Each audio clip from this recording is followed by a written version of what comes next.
राग से पैदा हुआ डर है। मुनिराज जंगल में बैठे हैं, आदि सागर जी महाराज कुंभोज की पहाड़ियों पर बैठे हैं, वहां शेर आता है, फिर भी बैठे हैं, उन्हें डर नहीं है। जहां अपने शरीर से भी ममत्व खत्म हो गया, ये निर्णय हो गया कि ये रचना भी माटी की है, पुद्गल की है। लोग गीत गाते ना, तूने अजब रचा भगवान,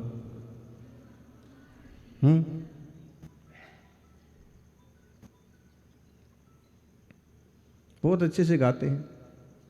अब देखा जाए तो बात तो ठीक है, यहां तक बिल्कुल ठीक है कि खिलौना माटी का।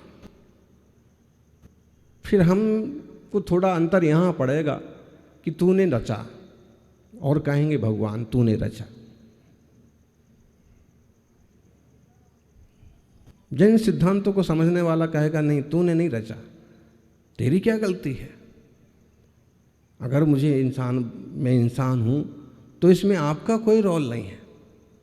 आप भगवान हैं, आप पूरी तरह से अच्छे हैं, स्वच्छ हैं, साफ हैं, ज्ञानी हैं, सर्वज्ञ हैं, आपका दोष नहीं है। आप जानते हैं ये रचना मेरी है, मेरे परिणामों से हुई है, मेरे विकारों से हुई है, मैंने कोई विचार किए थे। आप जैसे सोचते हैं आप वैसा बनते हैं। इस जीवन में भी as you think so you become, जैसा आप सोचते हैं वैसे आप बनते हैं। चांस लग जाता है, हजारों में कोई बचपन से खिलाड़ी बनना, खिलाड़ी बनना, खिलाड़ी बनना, वही छोटे से गांव में पैदा हुआ, आज इंटरनेशनल लेवल पर पहुंच गए। बचपन से लग गया किसी को संगीतकार बनना, बाजा बजाना, म्यूजिशियन बनना, कोई माहौल ना हो फिर भी वो उसमें उपलब्धियां हासिल कर लेता है। मतलब एज यू थिंक, जैसे आप सोचते, बचपन से लग गया साधु बनेंगे, मुनि राज बनेंगे, तब करेंगे, वैसा होता है। ऐसे ही जो अपनी अगली पर्याय निर्धारित होती है ना, उसमें भी अपना ये विचार काम करता रहता। हम जिन चीज़ों को देखते हैं जो हमें अच्छी लगती हैं, कई बार वही हमारे माँ बाप बन जाते हैं, हम उनके बेटे बन जाते हैं।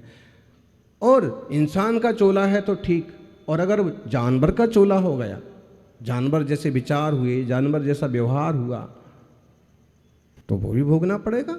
यहाँ इंसान रहते हुए कोई जानवर की तरह काम करता है, हिंसक व्यवहार करता है, जानवर छल कपट करता है, जानवर बन जाएगा। हम ही समझ लें, हमारे विचारों से ही हमारी गति, हमारा जीवन निर्धारित होता है।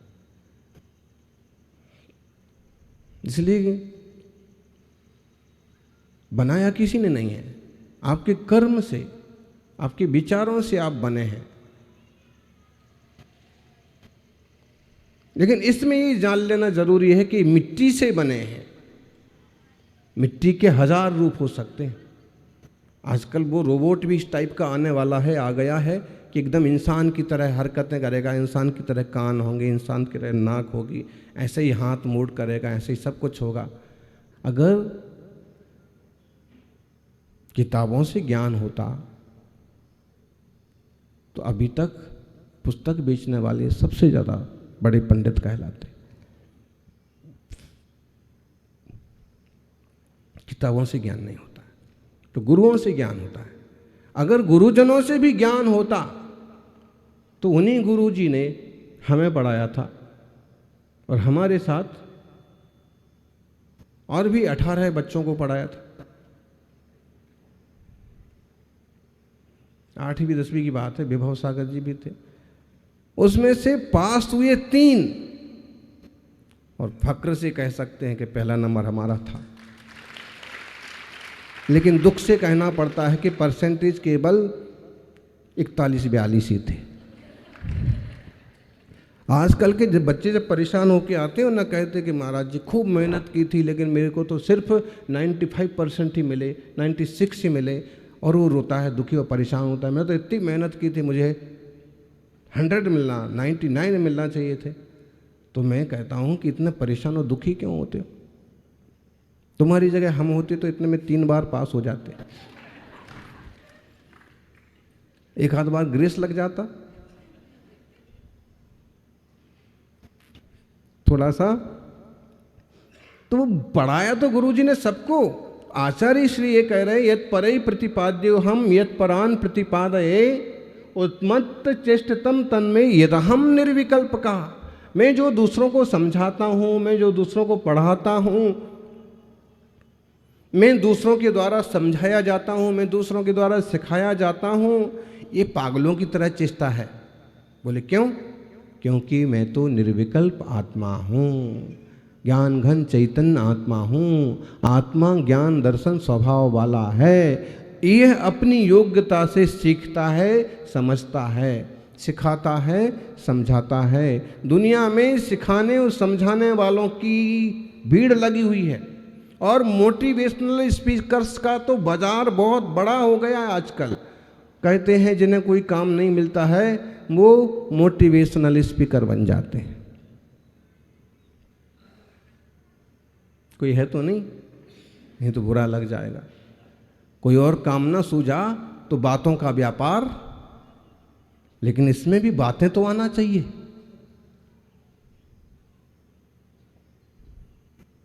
वायदे का व्यापार भी एक व्यापार है और बातों का व्यापार भी, और दोनों का भी बहुत बड़ा बाजार है। आचार्य श्री वो कहते हैं कि ज्ञानी मैं दूसरों को समझाता हूं। अगर तुम्हारे समझने से समझ जाते,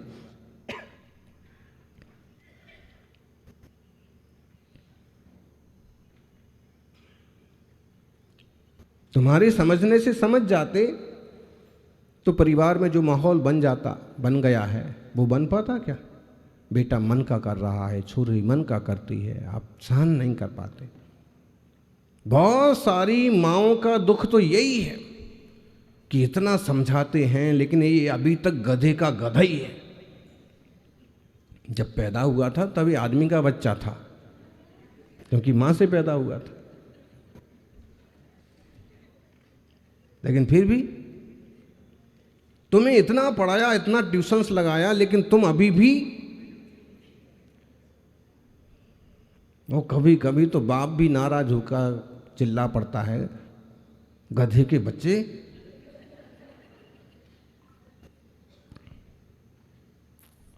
एक बार ऐसा ही हुआ, किशनगढ़ का बच्चा था, बाप ने गुस्से गुस्से में कह दिया गधे के बच्चे। उसने कहा कि पापा तुम और कुछ भी कहो लेकिन मुझे गधे का बच्चा मत कहो।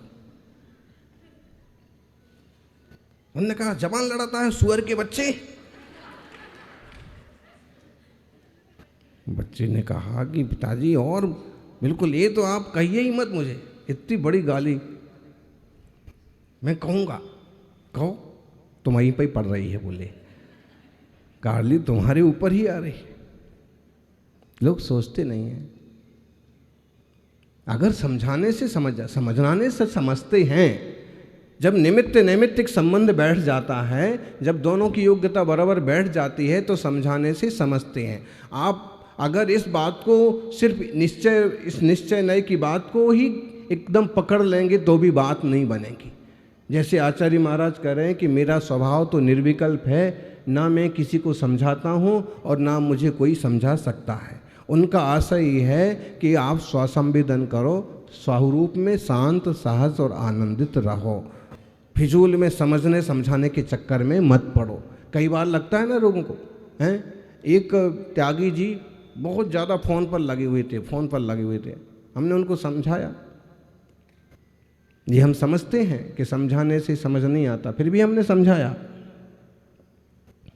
इतना फ़ोन करते रहते, आपका सामायिक भी इसी में चला जाता है, समय इसी में चला जाता है, स्वाध्याय में अपना हित कब करोगे? उनने कहा कि पहले मैं अपने भक्तों का हित करूँगा, बाद में समय मिलेगा तो अपना हित कर लूँगा। ये बहिरात्म बुद्धि। तुम क्या उपकार करोगे दूसरों के? अपने आप को साध लो, अपना भला कर लो और उसमें दूसरों का जितना बन सके वो भी सहज रूप से, बिना झंझट में पड़े तो करो।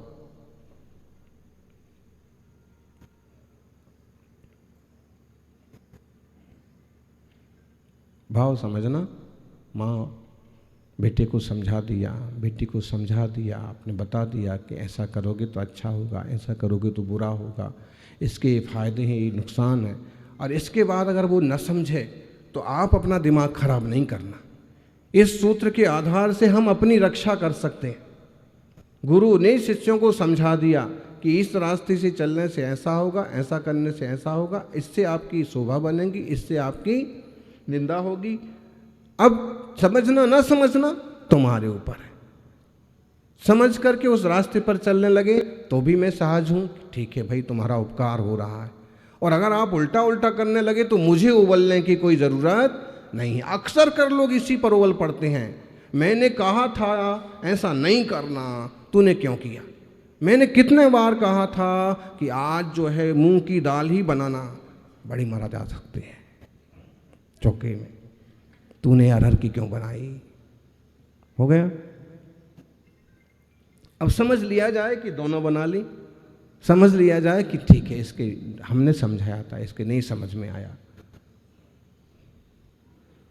पति लोग घर में ऐसे करते, सुबह नाश्ते में ये बनाना और नहीं बना तो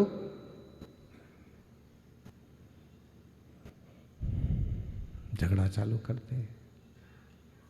आप समझाएंगे, सामने वाले को कहेंगे, वो अमल कर लेगा, समझ लेगा, कोई ज़रूरी नहीं है। समझ ले तो अच्छी बात, ना समझ ले तो आप परेशान मत होइए। आदिनाथ ने समझाया और मरीचि नहीं समझा। चक्रवर्ती भरतेश्वर ने अपने बेटे को समझाया, फिर भी मरीचि नहीं समझा। नहीं समझा तो नहीं समझा, तो इसका मतलब माँ ने भी समझाया होगा, दादी ने भी समझाया होगा।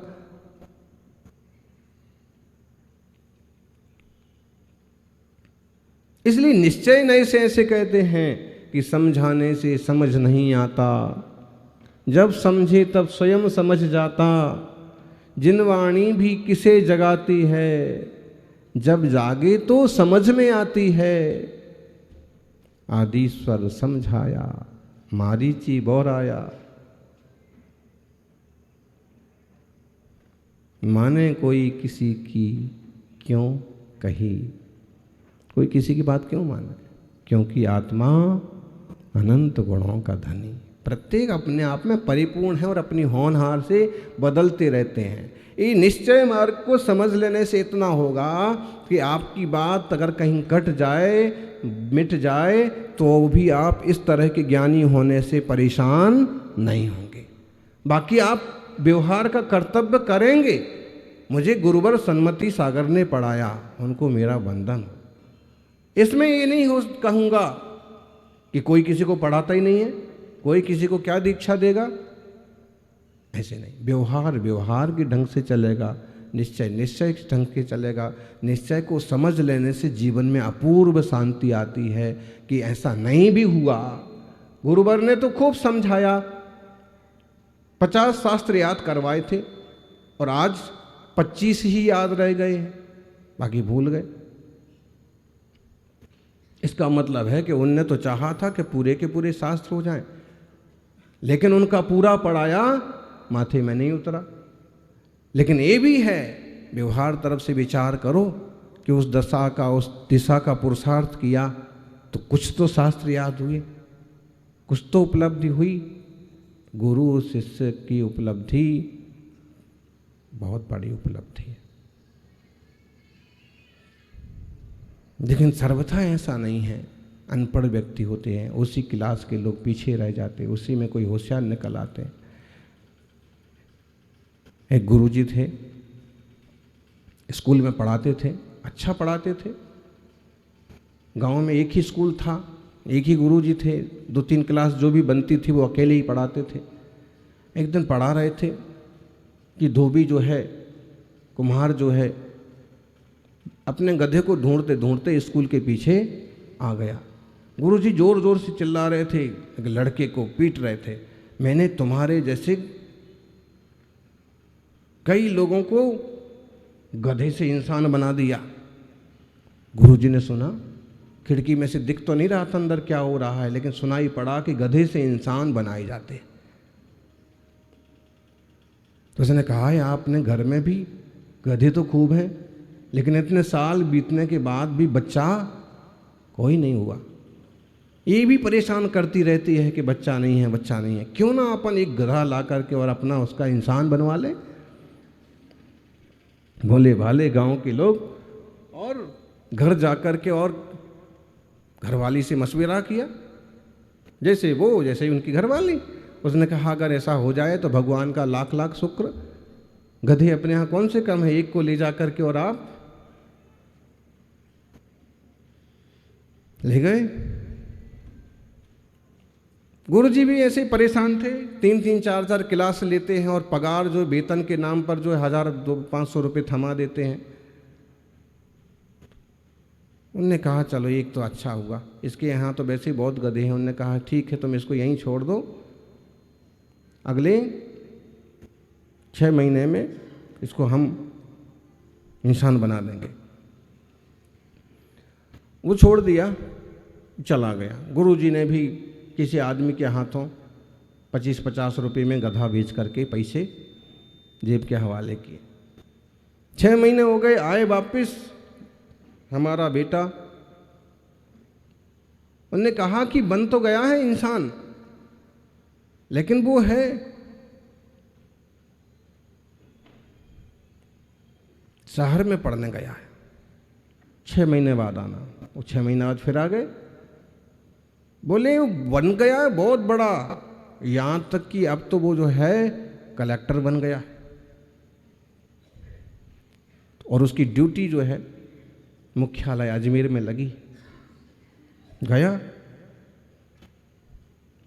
कलेक्टर ऑफिस के बाहर खड़ा हो गया और उसका जो था उसकी रस्सी, उसके ऊपर बांधने वाला वो लकड़ी वाला, और वो लेकर के साथ में गया और थोड़ी घास भी लेके गया। आजा आजा आजा आजा। चौकीदार वगैरह ने देखा क्या क्या करता है, तो उसने कहा कि जो बैठा ना कुर्सी पर मेरा बेटा है, गुरुजी ने बताया। और कलेक्टर को मालूम पड़ा तो बड़ा गुस्सा आया, कहाँ से आदमी आया और बेटा बोलता है। गुस्सा में पहले चौकीदारों का हटाओ। उसने कहा मैं नहीं हटूंगा, मैं तो इसको अपने घर लेके ही जाऊंगा।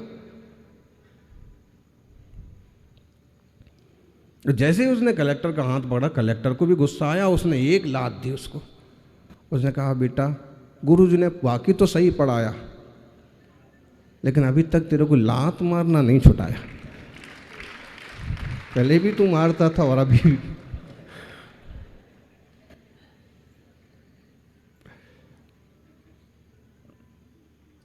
तो अपन लात मारना छोड़ें, खुद में रमना सीखें। जय बोलिए 24 तीर्थंकर भगवान की।